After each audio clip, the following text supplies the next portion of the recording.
કેમ છો મિત્રો? મજામાં છો ને? ચાલો આજે આપણે જે છે ક્વેશ્ચન નંબર 2 આપેલ દશાંશ અપૂર્ણાંકો ને ટકામાં ફેરવો ચેપ્ટર આપણો રાશિની તુલના અને સ્ટાન્ડર્ડ 7.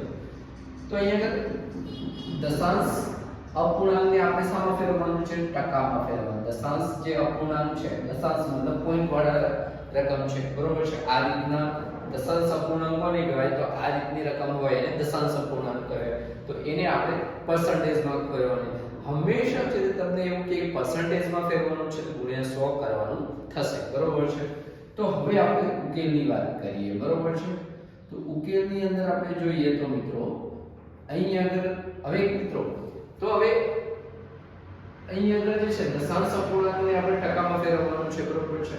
હવે દશાંશ અપૂર્ણાંકની અંદર હવે પોઈન્ટ પછી કેટલી સંખ્યા છે તો એટલા 0 છેદમાં મૂકવાના. બસ એટલું રૂલ્સ યાદ રાખવાનું કે પોઈન્ટ પછી બે અંક હોય તો 2 0 1 ની પાછળ મૂકવાના.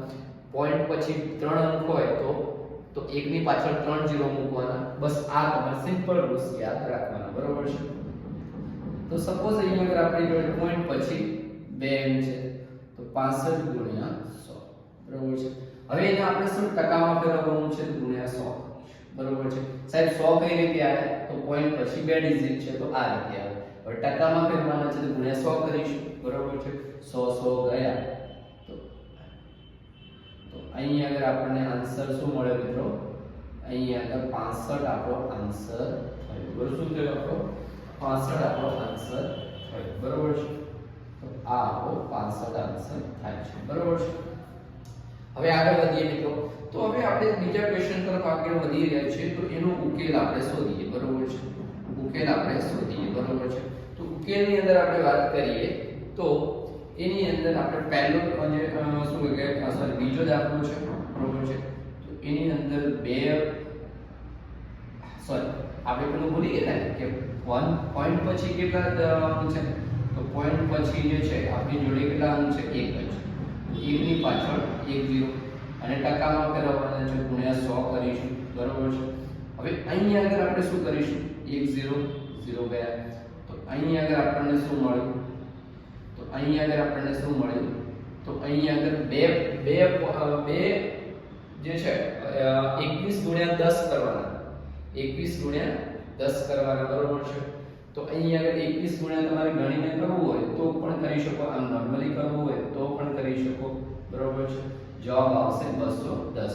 કઈ રીતે? તો 210 તો આપણે કરવું હોય તો પ્રેક્ટિકલી આપણે આ રીતે કરી શકીએ. 0 0 0 થઈ જશે અને અહીં આગળ એટલે કે ક્રોસ એક સ્થાનનો 1 2 થઈ ગયા. 0 1 2 210 થઈ ગયા, બરોબર છે. તો આ રીતે મિત્રો આપણો આન્સર જે આવે છે, બરોબર છે.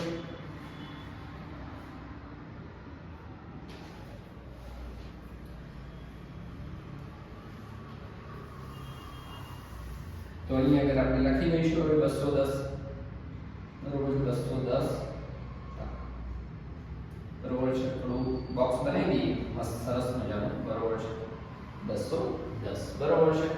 હવે નેક્સ્ટ આપણે જે છે ક્વેશ્ચન નંબર સી બીજાનો સી તરફ એનો ઉકેલ આપણે શોધીએ. ચાલો હવે આપણે સ્ટાર્ટ કરીએ ઉકેલ જે છે, બરોબર છે. ઉકેલ હવે થોડું વ્યવસ્થિત લખીએ ઉકેલ, બરોબર છે. આ ઉકેલ બરોબર છે. હવે એની અહીં આગળ પણ પોઈન્ટ પછી કેટલા ડિજિટ છે? 0 અને 2 એટલે કે 2 ડિજિટ છે અહીં આગળ. તો અહીં આગળ આપણે શું કરીશું? તો પોઈન્ટ પછી આપણી જોડે 2 ડિજિટ છે એટલે કે આપણે અહીં આગળ પોઈન્ટ રિમૂવ થઈ જશે. શું થઈ જશે? પોઈન્ટ રિમૂવ થઈ જશે, બરોબર છે. પાછળ આવશે એટલે કે ભાગ્યા 100 ગુણ્યા 100, બરોબર. 100 ગયા તો અહીં આગળ આપણો આન્સર બને છે 2%, બરોબર છે. આ 2%, બરોબર છે. હવે ક્વેશ્ચન નંબર ડી તરફ મિત્રો આવીએ તો ડી ની અંદર શું બનશે? ઉકેલ આપણે જોઈએ, ઉકેલ આપણે મેળવીએ તો અહીં આગળ ઉકેલ જે મિત્રો જે છે, બરોબર છે. તો આપણે અહીં આગળ શું મળશે?